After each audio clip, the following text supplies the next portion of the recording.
លាតកំពុងចាមព្រាត់ស្នាមជីវិតប្រវត្តិអតីតស្ថិតក្នុងសង្សារអនុសាវរីយ៍ស្ពានគីសុណាឥឡូវព្រាត់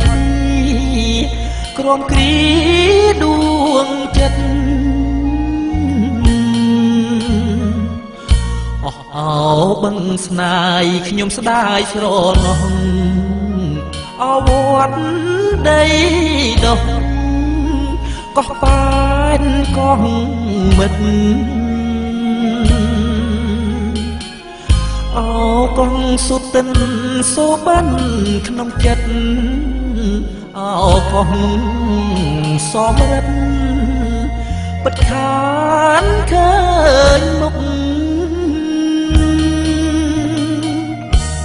អោវិតជាឡាយ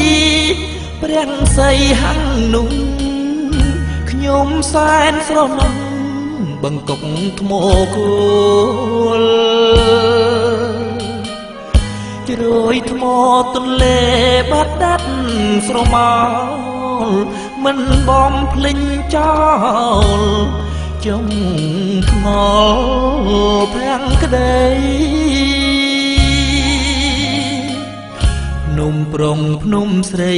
ស្រមៃឃើញមុំអោទន្លេអមខ្ញុំសែនអាឡ័យរោងចក្រនិពន្ធនគរបាជ័យ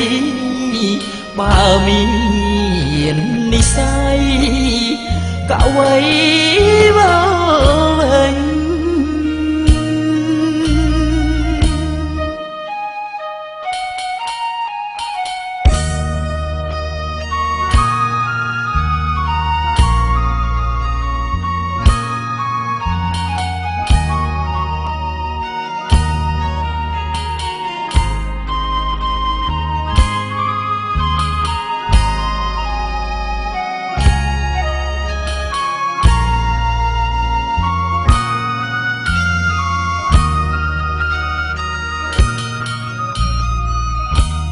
អវត្ត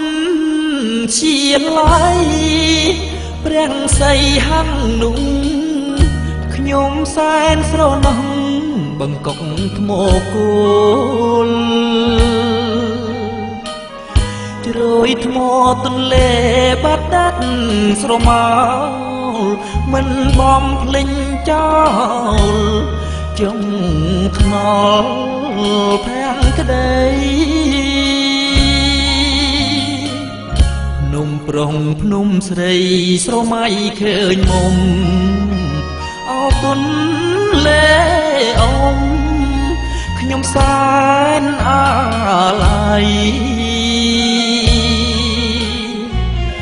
រោងចក្រនិពន្ធនគរបាជ័យបើមាននិស័យកវី